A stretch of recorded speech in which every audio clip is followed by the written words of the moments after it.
Hey, it's Brad, and it's the afternoon of October the 23rd.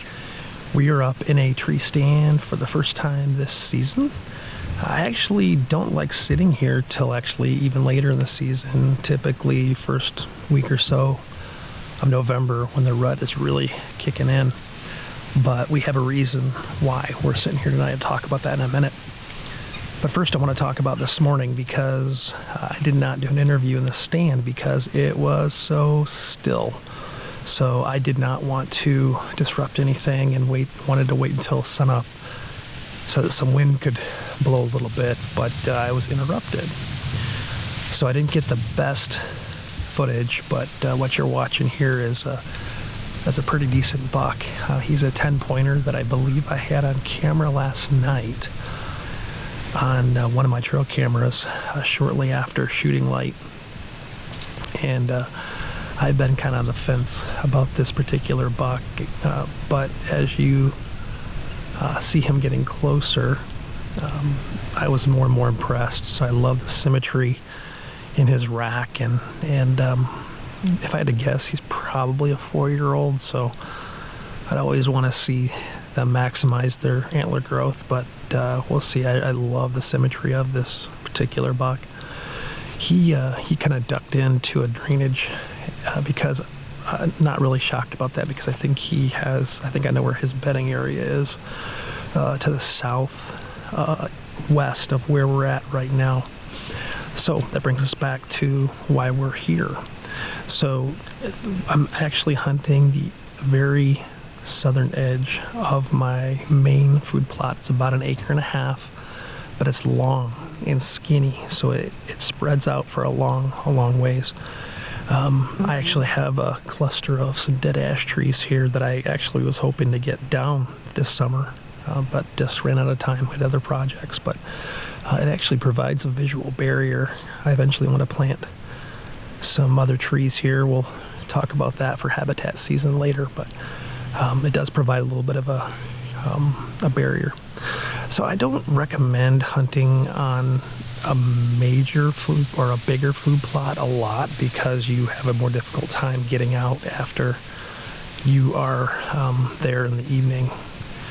I haven't had that big of a problem in the past, but I don't hunt here a lot for that very reason. So I have had an uptick in use for this plot because of the grain fields that are surrounding me in the area have all been picked. So I'm seeing an uptick. So I'm expecting to see some action tonight. My hope, though, is that buck might follow his same pattern that I've been watching him on cameras, and then confirmed this morning when he was coming back to his bedding area. So because we can see a long way or farther than the rest of our tree stands we've been in, we should see some good footage tonight. Now, another variable, the wind is blowing out of the southeast, which is kind of a weird wind. It still works for this stand because it tends to blow to where the deer don't typically come from. Could they? They could, but it's very unlikely because of a cow pasture a little bit beyond that. They don't tend to come from that area. But what's odd is there is a storm that's supposed to be coming in. The first little shot's right at sundown, about 6:20. That's a minimal chance. But a more sustained storm's coming. Supposed to be coming around 8 o'clock. So I'm hoping that's going to be getting the deer up on their feet a little earlier, and maybe that it would include this guy or perhaps another bigger buck. I'm starting to see rutting action from the younger bucks. I've been seeing some chasing, and maybe we'll get this a little bit of that on film tonight. But anyway, we'll hopefully bring you some good action tonight. If that buck comes in, I'm not going to see him until he kind of pops out right in front of me because of some of the leaves that are conveniently hiding me right now, which is a good thing. My hope is that he'll go right to my licking branch and scrape that I have hung, and he's done that in the past. A lot of the deer do that, and that would be fantastic because it would pull him in within 20-25 yards. If he doesn't do that and hugs the side of the the wood line there going north. I took a buck a couple of years ago that did exactly that. It's about a 30-yard shot, and it's very doable. So, all right, enough of me talking. Let's enjoy this sit, and hopefully we have an opportunity to first see some deer, which I think we should. But more importantly, we're out here. We're after a big buck. So let's see what happens.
Well, that was fun to watch. I guess the little guy's getting fired up.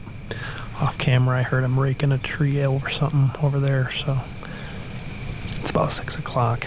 We have about 45 minutes, 50 minutes, and a shooting light. So we'll see.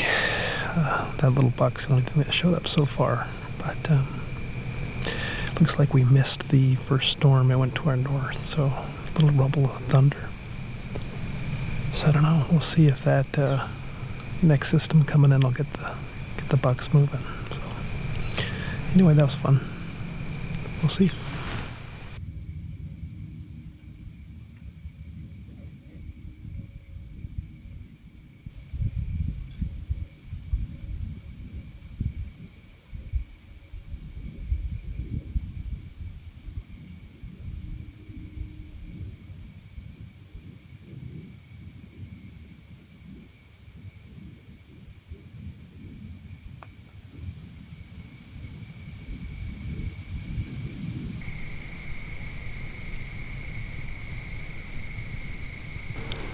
So what you're seeing here is my low light option for my camera. What you get in visibility, you lose in motion. But I wanted to show you some of the behavior of this buck.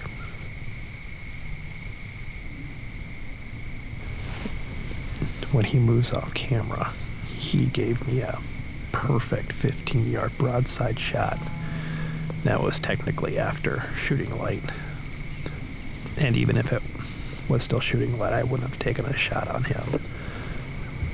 But it's demonstrating exactly why we're doing what we're doing here. And eventually it's going to be a mature buck, so pretty cool to see. So I was probably up on the stand another 20-25 minutes longer than I normally would be. And that's kind of part of the risk of this location, but it was still okay to see what we saw.